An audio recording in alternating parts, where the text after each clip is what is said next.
Daniel 3. Perapian yang menyala-nyala. Raja Nebukadnezar membuat sebuah patung emas yang tingginya 60 hasta dan lebarnya 6 hasta, yang didirikannya di dataran Dura di wilayah Babel.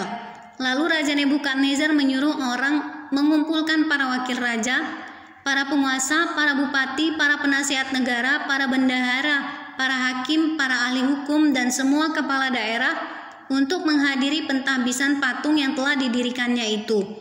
Lalu berkumpullah para wakil raja, para penguasa, para bupati, para penasihat negara, para bendahara, para hakim, para ahli hukum, dan semua kepala daerah untuk menghadiri pentahbisan patung yang telah didirikan Raja Nebukadnezar itu. Dan berserulah seorang bentara dengan suara nyaring, "Beginilah dititahkan kepadamu, hai orang-orang dari segala bangsa, suku bangsa dan bahasa. Demi kamu mendengar bunyi sangkakala, seruling, kecapi, rebab, gambus, serdam, dan berbagai-bagai jenis bunyi-bunyian, maka haruslah kamu sujud menyembah patung yang telah didirikan Raja Nebukadnezar itu.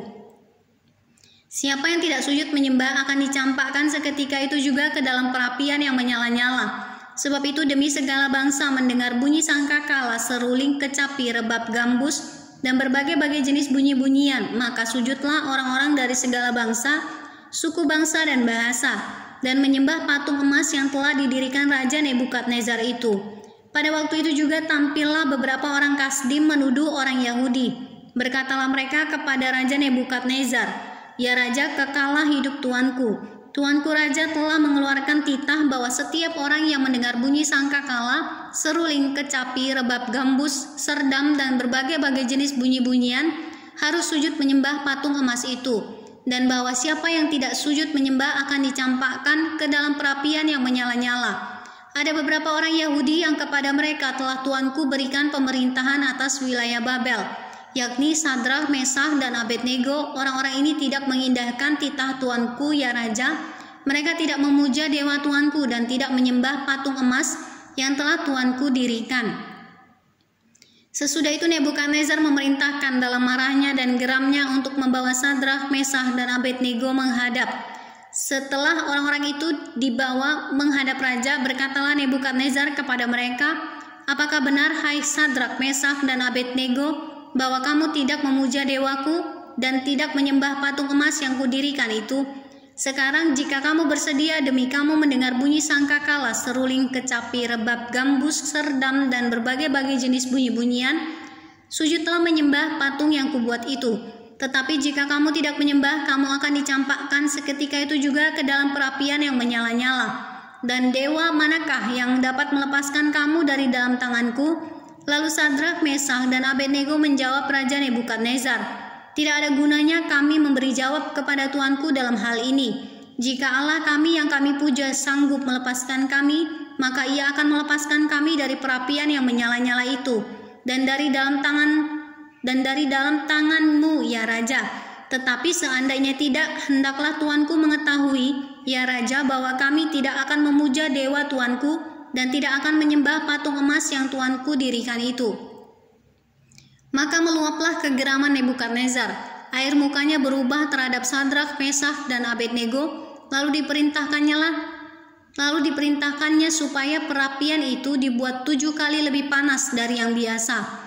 Kepada beberapa orang yang sangat kuat dari tentaranya dititahkannya untuk mengikat Sadrak, Mesakh, dan Abednego dan mencampakkan mereka ke dalam perapian yang menyala-nyala itu. Lalu diikatlah ketiga orang itu dengan jubah, celana, topi, dan pakaian-pakaian mereka yang lain dan dicampakkan ke dalam perapian yang menyala-nyala. Karena titah raja itu keras, dipanaskannyalah perapian itu dengan luar biasa, sehingga nyala api itu membakar mati orang-orang yang mengangkat Sadrak, Mesakh, dan Abednego itu ke atas. Tetapi ketiga orang itu, yakni Sadrak, Mesakh, dan Abednego, jatuh ke dalam perapian yang menyala-nyala itu dengan terikat. Kemudian terkejutlah Raja Nebukadnezar, lalu bangun dengan segera, berkatalah ia kepada para menterinya, "Bukankah 3 orang yang telah kita campakkan dengan terikat ke dalam api itu?" Jawab mereka kepada raja, "Benar, ya Raja," katanya, tetapi ada empat orang kulihat berjalan-jalan dengan bebas di tengah-tengah api itu. Mereka tidak terluka, dan yang keempat itu rupanya seperti anak dewa.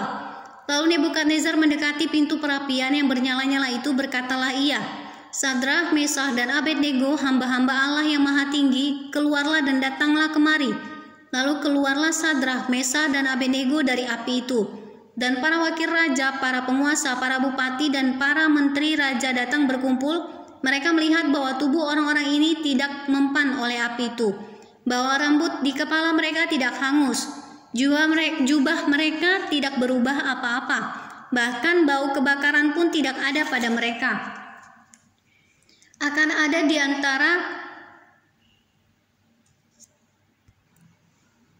Berkatalah Nebukadnezar, terpujilah Allahnya Sadrak, Mesakh, dan Abednego. Ia telah mengutus malaikatnya dan melepaskan hamba-hambanya yang telah menaruh percaya kepadanya dan melanggar titah raja dan yang menyerahkan tubuh mereka. Karena mereka tidak mau memuja dan menyembah Allah manapun kecuali Allah mereka. Sebab itu aku mengeluarkan perintah bahwa setiap orang dari bangsa, suku bangsa, atau bahasa manapun ia yang mengucapkan penghinaan terhadap Allahnya Sadrak, Mesakh, dan Abednego akan dipenggal-penggal dan rumahnya akan dirobohkan menjadi timbunan puing, karena tidak ada Allah lain yang dapat melepaskan secara demikian itu.